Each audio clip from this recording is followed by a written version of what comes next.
Would like to call Property Management Committee to order. First thing on the agenda is approval. Call the roll. Yes, sir. Commissioner Dodd, Present. Commissioner Davidson, Here. Commissioner Wilson, Here. Commissioner Phillips, Present. Commissioner Urban, Commissioner Johnson, Here. Chairman McAdoo. Here. Thank you. Next, approval of the minutes. Commissioner Johnson. Thank you, Mr. Chairman.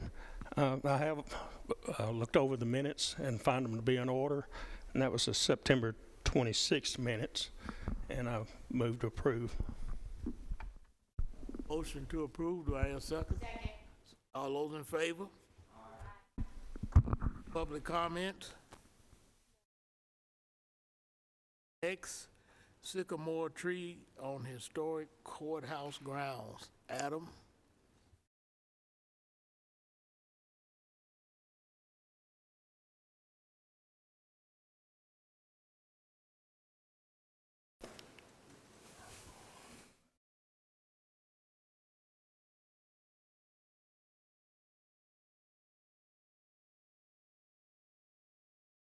Good evening, Commissioners. Late last week, we sent you out an email, basically a summary of our findings, what we've determined, what has been recommended to the county in regards to the sycamore tree. I summarized basically multiple conversations that we've had over the past several months in regards to the attempts that we made to save the tree, to preserve the tree, and then after some recent recommendations, if you will, for some other options, to look into some other options. I contacted Rourke Phillips at the committee's request, and that's the owner of Elk River Carving Company, for advice and recommendations. And he indicated that it would be very difficult to do anything with that type, with any type of carving or sculpting on a tree in the condition in what we have now determined and found this tree to be in. So, unfortunately, at this time, it is not a candidate for anything of consideration, and what is remaining of that tree is what the arborist and the carver refer to as sapwood. And in that description, I defined that for you in the email, that it's a soft, moist, it's the outer, basically, edge of the tree that has no structural integrity. So it was his recommendation, it was Davies Tree Service, the arborist recommendation, that we proceed with removing the tree due to safety concerns. Are there any questions?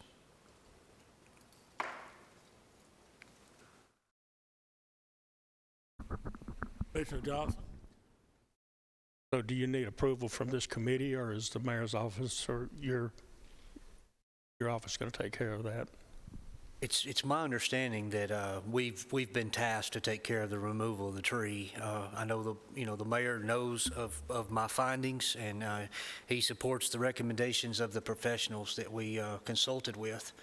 I think we did our due diligence here, and we looked into it further as this committee requested. So we will move forward with the removal. That removal is scheduled for November the 6th. There's 9 a.m. There's going to be a brief ceremony. I think Mr. Tucker with the Historical Society is going to be present, along with some others that are going to talk about some of the historical significance of this tree.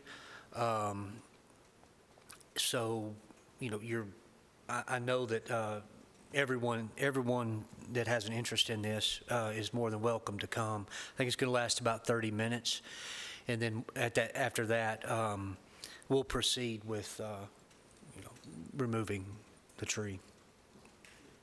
I still think maybe this committee need to have a motion on the removal of a tree, so future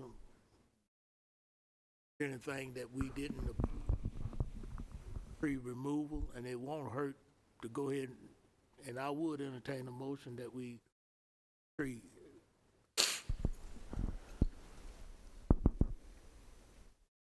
I'd make a motion to state that property management gives full approval for the removal of the sycamore tree on the courthouse grounds. Motion, do I hear a second? Second. All those in favor?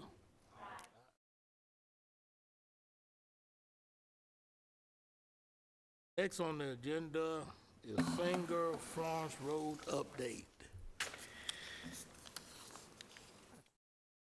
Commissioners, in regards to Singer Road, I spoke with the mayor earlier in the week. Saw it on the agenda, knew we discussed it last month. Patrick Kamak with the Chamber of Commerce notified the mayor's office. This property is currently an active listing. There have been some interest in this property, but there have been no offers presented at this time.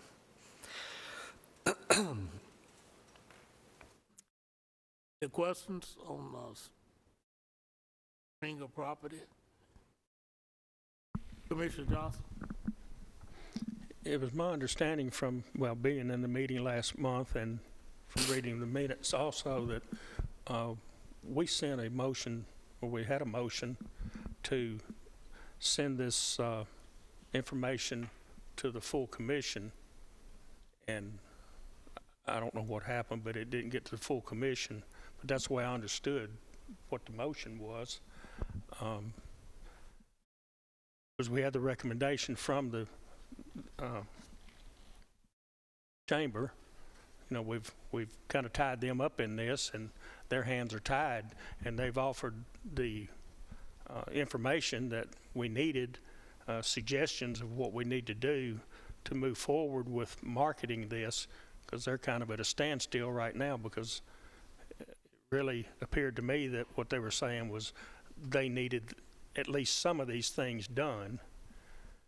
And so we haven't moved forward on that, and I think we need to. Along those same lines, if it's appropriate, tonight, they were unavailable, but we did reach out to the chamber, and they have agreed to send a representative, whether it be Patrick or someone else, but they have agreed to send a representative from the chamber to property management next month and present here, answer any questions that you might have. I mean, it could be regarding the surveys we talked about, the geotech and the, what was the other survey that was recommended? 2 surveys were recommended. Yeah, there were a couple surveys that were recommended. They could discuss that. They could answer, any other further questions, but they have agreed to, they were unavailable tonight, but have agreed to come next month if we want to maybe put this back on next month and see if, and it's just throwing that out there that they would be available. Well, I'm gonna say something toward that. It's a few items that we asked to be done that are not completed, and so therefore we're going to ask tonight to continue it in November, at the November meeting, so we can get some of the estimates and everything down pat. And Eric is back there, and I can call him up, and he can give us some clarification. But in other words, everything wasn't done to be presented to the full commission, and everything is not done to be presented tonight. Patrick asked to come in November. We have some other estimates and other tests or whatever finalized to present to this committee. Mr. Chairman, That's did we Commissioner approve, and I think it was a phase one and a geotech. Did we approve both of those, and did we authorize them to go do them? Just as a reminder, Dawned on me, environmental. the phase one environmental. That's it, yeah. that's Yeah, the, yeah. that's the other survey. I'm gonna call Eric up because he got information on it. And the motion was in the minutes to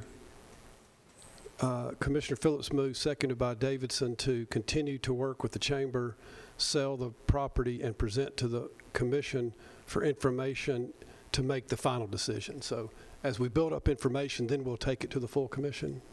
That's correct. I didn't want to go to the full commission with a half report, so we'll try to get everything finalized on what we need to present to the commission. I think Eric can bring us up to date on that. So I guess y'all made the motion after I left last month, because I don't recall there being a motion while I was up here. But I presented some quotes of what these various things were going to cost. And then the mayor's office reached out to Patrick and spoke to him, and he said that he was, because there were several questions about, well, why do we need a geotech, or why do we need an environmental phase one, and those kinds of things. And so I had asked him, and he said he would come in November and explain what was the importance of doing the surveys and those types of things if we requested. So that's what I know about it. Any other questions on single property?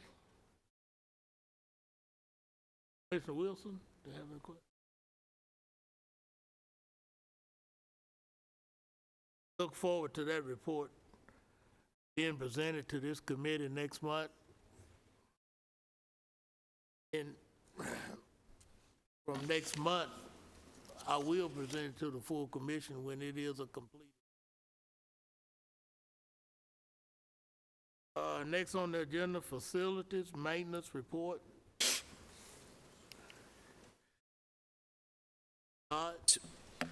So Commissioners, we have two current projects ongoing right at this time. I'll start with the Plainview location. All the initial grading work, the building pad are now complete and have passed inspection.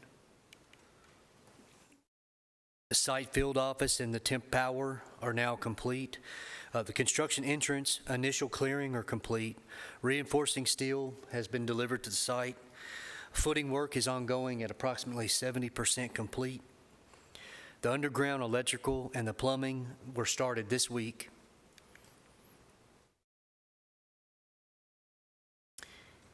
You can see the subcontractors there in the background to your left.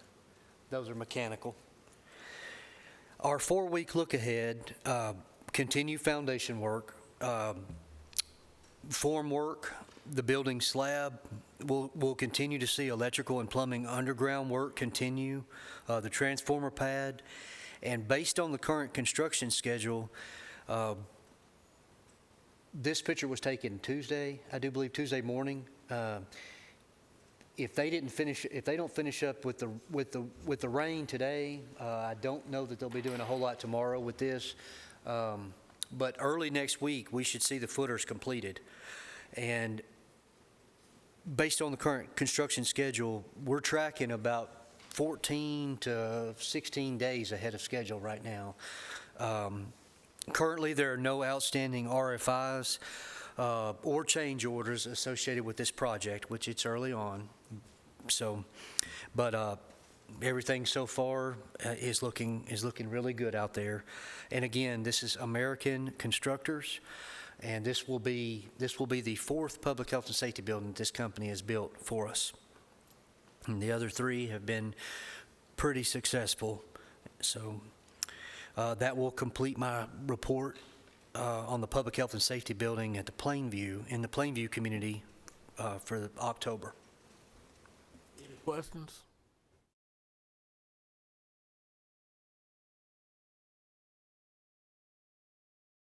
And Commissioners, I have some good news. Finally, we've broke ground at our recovery court center this week, And I don't know if any of you have driven by, but we held our initial pre-construction meeting October the 22nd, 2024. Permitting is expected to be completed within the next 2 weeks. I told y'all last month I was hoping that we would have that permitting done before now. Construction schedule, we anticipate the contractor to present that to us within the next 2 weeks as well. Site preparation work started, as you can see in the pictures. Land disturbance measures, erosion control, some minor demo. That demo work should be completed in probably by the end of next week, if not the next 2 weeks. As far as, since we are doing an addition and we are working on a building that's currently occupied and normal daily operations, we went through a lot of detail with the architect and the general contractor early on before we ever started the project on ways that we can work around their daily operations so that their programs and their activities there at that facility are not disturbed. So with everyone kind of working together, and LaShelle as well, she has been included in, Ms. Ricks, I'm sorry, has been included in those meetings. We don't anticipate her normal operations to be disturbed for more than 1 to 2 days. And once we seal that area off that you see on the left of your screen, then work can commence without interruption. So that's what we're hoping for. So if you were wondering about those activities and what goes on there, we don't think that it'll have any bearing on normal operations. And that will complete my report on the recovery court for October. Any questions on recovery court? All right, and finally,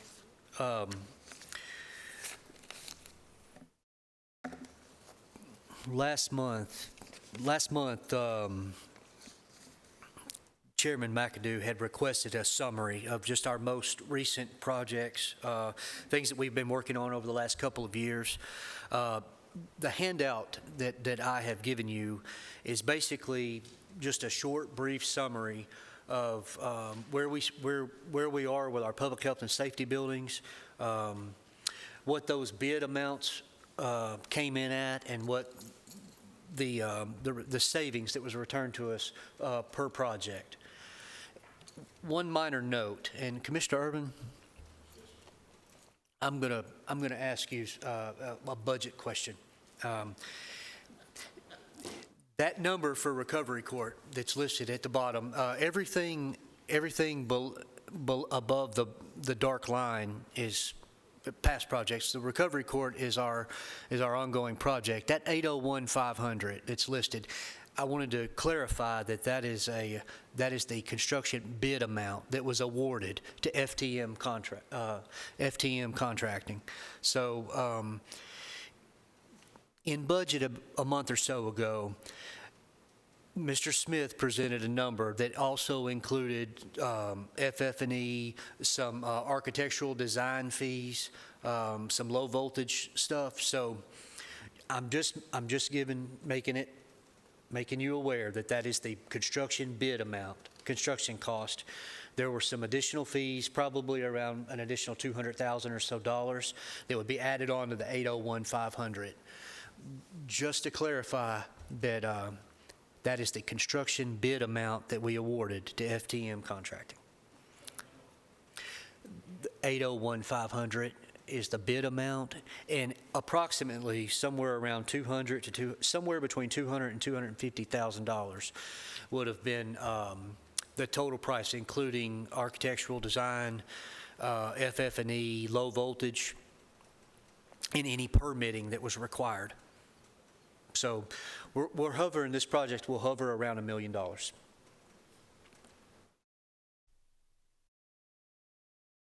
questions?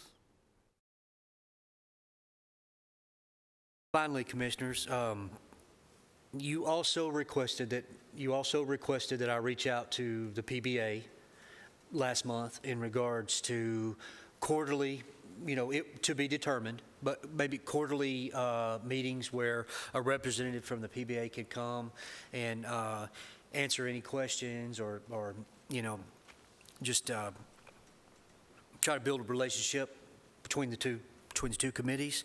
So I reached out to Gary Wisnowski last week, the new chairman, regarding these updates. Mr. Wisnowski agreed. Unfortunately, he was unable to attend tonight. He will also be at our November meeting, and he wanted to be here. That's why I told him I'm sure it would be okay if we wait till next month, but he wanted to come and formally introduce himself to you.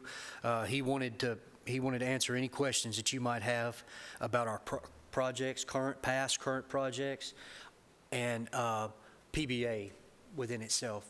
So any questions that you guys have next month, Mr. Wisnowski will be here to answer them for you. And that completes the two follow-ups from last month's meeting. Any questions, Commissioner Dodd? Thank you, Chairman. Mr. Dodd, the Dell website here has a note about reduction in square footage. Mm-hmm. Yes. What was who's looking at that, the PBA or public safety? Who's considering reducing the footage, and what was removed? Okay, so on that project, obviously the first 5 buildings were ARPA funded. So when that money ran out, we didn't have enough to continue to build that 6th building. So we basically froze the plans, the initial plans for the 6th building, which is the 11,500 square foot. And some of the stipulations, if you remember going back, some of the stipulations for that funding originally was that it had to have the health aspect of the building. It had to have the FEMA regulations. So since the Dell Web or whatever location, we've talked, there's other have been discussed locations, that money won't require the same, it doesn't require the same stipulations. So with that being said, if it's going to be funded differently, then those requirements could be removed. That's what initiated it, is that we weren't being held to those stipulations or those requirements. So basically, I don't have it right in front of me, but I would say 11,500. They're wanting to drop down to about 7,500. Does that sound close? So they're looking at going from a double bays, single bays. They're looking at condensing the living room space because they won't house as many first responders. So basically, it's a footprint that is similar, but shrunk down. Like we decreased the size of the bunks, we decreased the kitchen, decreased the day room, which is their living room. So, and some of the additional offices that are in the front, we just removed those offices. So it's a similar footprint, and it's a similar footprint in design, and it will look similar in appearance. It's just, we tried to shave, 4,000, we're, still working on it. The architects are still working on it. There's nothing has been set in stone. But I hope that answers your question. Yes, thank you. Commissioner Johnson? The other buildings we built had the storm shelters. Will this still have the storm shelter? The current plan, the revised plan that we just discussed, does not have the FEMA tornado shelters. Other questions?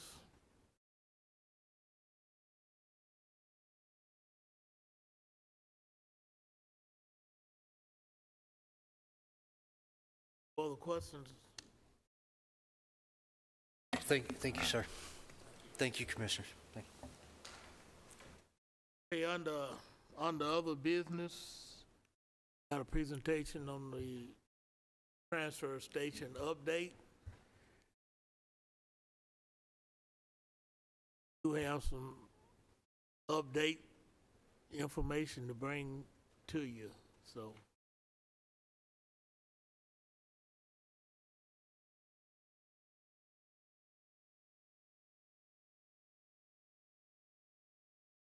Hello, everyone. I'm Bishop Wagner, Rutherford County Solid Waste Director.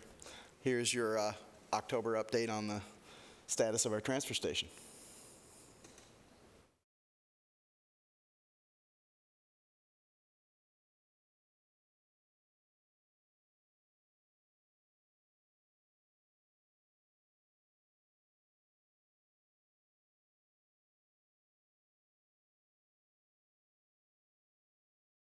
Right. So the updates are on grading, utility, and site work, structural construction progress, and the project components in the bid status update. That's a picture from the entrance that was taken yesterday. Here's the overview, just to get it in your mind of the layout there. We're coming in, the photograph was taken in the northeast corner facing down toward the structures that you just viewed. I'll shoot it back to you just so you can get another view. You're standing at the northeast corner where the concrete starts. That's an overview of the site from drone. I don't have the most recent one from that, but this gives you a kind of this is my screensaver. It's my favorite shot, that drone footage. So here's the transfer station update for the transfer station proper with in the northwestern corner there, that's the artist rendition. And then we have, as you can see, we've got concrete floor slab has been poured. The columns there are set and ready to be set. They're working on the walls in the upper right-hand corner there. You can see that the rebar is sticking up and it's ready for the large push walls. They'll be 30 inches wide. That'll be on the outside there. They've poured 1,600 yards of concrete in 12 hours last Saturday. And here is the status on the office building. The framing is up. The shell is about 85% with the plywood wrap, and the steel framing on the inside is up. I was in there today, and they've actually got the doors up. They're probably, from a framing perspective, they're probably at about 95%. Here is the scale house. You got at the bottom there is a view from it facing west, and there is the interior. When you're looking out those windows on the right-hand side there, that's what you'd be looking out as you're facing the road into the transfer station. And if you're facing it from looking at that angle down at the west, you're looking on the right-hand side of the building. And then the other is the view from the back of the building up toward it. It's got a real nice high ceiling, and I think it's going to be a really nice scale house. So the bid process is that the mayor's office is working with the highway department superintendent Greg Brooks to ascertain the possibility of providing a more cost-effective option for upgrades to Landfill Road. And this will exclude the state right-of-way on East Jefferson Pike, which will require work by others. The utility bid is to be opened on November 7th at 4:30 in a special called a purchasing meeting, and bid is to be taken under advisement, and the bid award is expected on November 12th at 4:30. Any questions? Questions? Commissioner Dodd, then Commissioner Johnson. Thanks, Chairman. Is Rutherford County Building and Codes inspecting the two buildings or all three buildings? Rutherford, right now, I'm not really sure what the status is of codes is on it. I know that they've looked at the plans and the things that have been going on in there. Right now, it's been, Adam, do you know, has there been any mention of Tanya's folks being out there? I know that the planning and engineering have been out there regularly to our.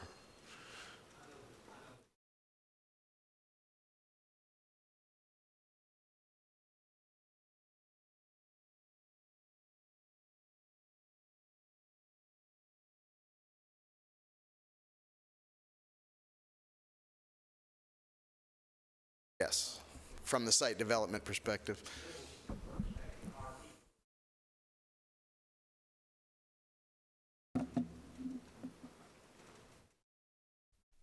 answer your question, Commissioner Dodd. Mr. Johnson? Thank you. Bishop, if you could go back to the slide of the transfer station, where it says transfer station.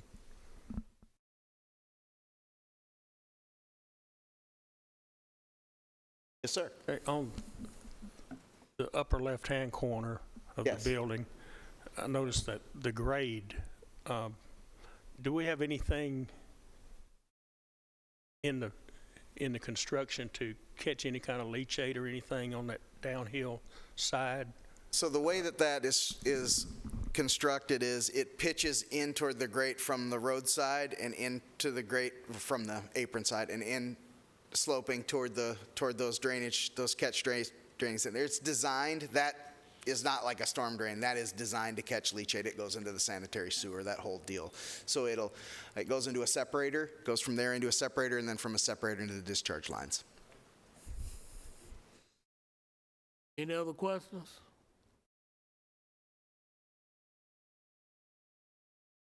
Thank you. Under other business, I just want to bring up one thing.